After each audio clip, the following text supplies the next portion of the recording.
일단 인터뷰에서 가장 처음 해야 되는 게 내가 이 기사에서 어떤 내용을 누구를 대상으로 인터뷰를 해야 되겠다라는 걸 지정을 해야 되는 거거든요.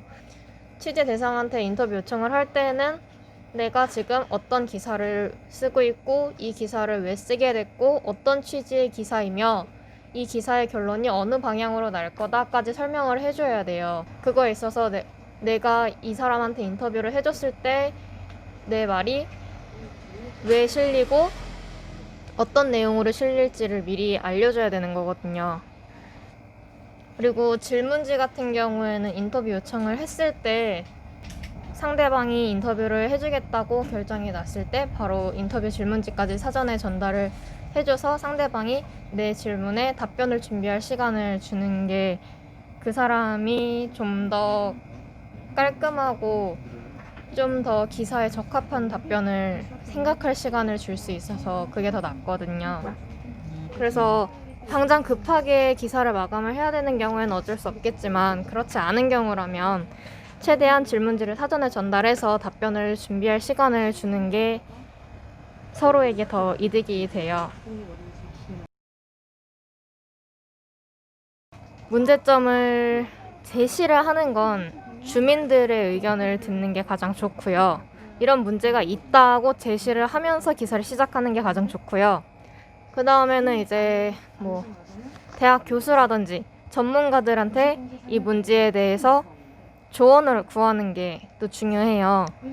그래서 대학 교수한테 가서 지금 오산동이 이런 문제를 겪고 있는데 이런 문제에 대해서 뭐 해결을 하기 위해서는 혹은 뭐 대응 방안이 있는지 조언을 얻어서 그런 걸 언급을 해주고 그 다음에 뭐 그 문제에 대한 담당자, 시청 담당자나 동사무소 담당자한테 가서 이런 문제가 오산동에 있는데 혹시 알고 있냐?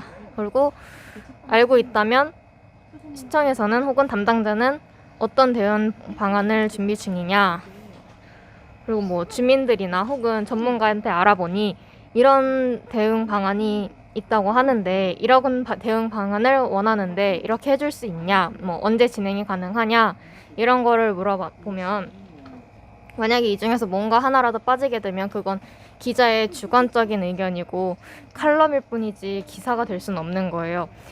뭐 문제 제기를 하는 사람, 그리고 조언을 해줄 수 있는 사람, 그리고 담당자의 해결 방안까지 이렇게 세 가지를 인터뷰를 해서 기사에 담음으로써 기사의 공익성과 공정성이 확보가 되는 거거든요. 그리고 인터뷰를 할 때는 약속을 잡아서 갔을 때 일단 상대방한테 녹취나 촬영을 허락을 받는 게 좋아요. 왜냐면 내 기억에 의존해서 기사를 쓰다 보면 뭐 와전될 수도 있고 아니면 기억이 잘 안 날 수도 있고 그렇기 때문에 가서 인터뷰를 시작하기 전에 뭐 좀 더 정확하게 인터뷰에 인용을 하기 위해서 녹취나 혹은 촬영을 하고 싶다 해도 되냐라고 양해를 구하고 휴대폰으로 녹취나 촬영을 병행하면서 인터뷰를 하되 대신에 나중에 촬영본이나 녹음본을 들었을 때 발음이 잘 안 들리거나 무슨 내용인지 잘 기억이 안 나는 경우가 있기 때문에 인터뷰를 하면서도 뭐 직접 손으로 쓴다든지 아니면 휴대폰으로 메모를 해놓는다든지 답변을 받아 적어 놓는 게 더 좋아요. 답변을 좀 받아 적어 놓으면 나중에 녹음본에서 다시 들으면서 기억을 되살리면서 기사 인용을 할 때도 좀 더 빠르게 정리가 될 수 있고 또 한 번 내가 손으로 받아 적으면서 이해가 잘 안 되는 단어들이나 뭐 확실하게 못 들은 단어들 같은 경우는 한 번 더 물어볼 수가 있고 그렇게 되거든요. 녹취나 촬영본을 믿고 뭐 필기를 따로 안 하는 경우에는 녹취나 촬영 파일이 잘못 담기거나 아니면 제대로 녹음이나 촬영이 안 됐을 경우에는 그대로 인터뷰가 날아가는 거라서 그런 만약의 경우를 대비하는 이유도 있고 좀 더 정확한 보도를 위해서. 그래서 녹취 혹은 촬영과 필기는 인터뷰에서 꼭 필요한 사안들이고요. 인터뷰를 하다 보면 상대방이 말을 되게 길게 하는 경우가 많아요. 그럴 경우에 그거를 기사에 다 담을 순 없고요. 기사에 인용하는 제일 적합한 분량은 3문장 아니면 혹은 한글 파일로 3줄 정도가 가장 적합해요. 인터뷰 내용이 너무 길다 보면 읽는 사람이 지루하게 되고 앞에 내용을 잊어버리는 경우가 있거든요. 그래서 인터뷰 내용은 최대한 짧게 간추려서 정리를 해서 인용을 하는 게 중요하고, 인터뷰를 한 내용을 상대방의 답변을 녹취본이나 촬영본 혹은 내가 필기한 거를 같이 보면서 일단 쭉 정리를 한 다음에 그 안에서 정말 필요한 내용, 핵심 내용들을 따로 간추려서 문장을 다듬는 과정이 꼭 필요해요. 이 과정만 해도 시간이 꽤 걸려서 인터뷰를 하자마자 바로 정리를 해두는 게 가장 좋고요. 답변 중에 기사의 어느 부분을 골라서 쓸지도 골라내는 그 과정이 굉장히 중요해요. 이 문장에서 핵심적인 내용이 뭔지, 가장 핵심 문장이 뭐가 되는지를 추려내는 능력이 중요해요. 인터뷰를 할 때에는 가능하다면 좀 같이 마주보고 앉아서 대화를 하는 형식으로 하는 게 가장 좋고요. 왜냐면 저번에 인터뷰 하신 영상을 보니까 일단 뭐 그분들은 일하고 계시고 질문을 하시더라고요. 근데 그렇게 되면 그분들도 일하는 중에 질문을 받고 대답을 해야 되다 보니까 좀 더 깊이 생각하지 못할 수도 있고, 아니면 하고 싶은 말을 다 못할 수도 있고, 그렇기 때문에 따로 좀 시간을 내달라고 요청을 해서 좀 같이 앉아서 대화하는 형식으로 좀 편하게 앉아서 좀 더 생각할 시간도 충분히 드리고 뭐 그런 식으로 해서 인터뷰를 하는 게 더 좋고요.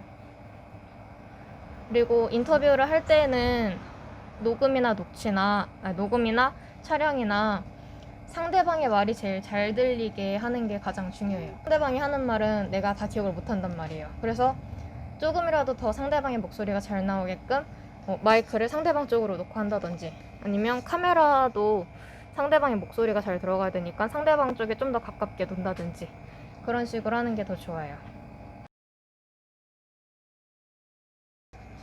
지금부터 인터뷰를 시작할 건데요. 좀 더 정확한 보도를 위해서 저희가 촬영도 진행을 할게요. 질문은 상지대 후문이 지금 일방통행도로잖아요. 지금 일방통행도로로 좀 바꾼 지 좀 시간이 좀 지났는데, 혹시 상인 입장에서는 어떻게 생각하시는지 일방통행도로를. 지금 그 코로나19 사태 때문에 경기가 안 좋아서 이제 그 장사가 안 된다고 원성이 많은데, 상인들한테. 거기다가 이제 또 원래는 이 후문도로가 옛날엔 정문이래 갖고 사람들이 이쪽으로만 통행했기 때문에 여기가 상당히 상권이 중심지 상권이었었거든요. 근데 이제 그 다른 쪽에 정문을 내버리는 바람에 그 분산도 됐는데, 거기서 또 그 일방 통행을 해버리는 바람에 그 보통 일방 통행을 하게 되면 양방 통행일 때보다 한 그 상권의 영향이 한 30% 정도는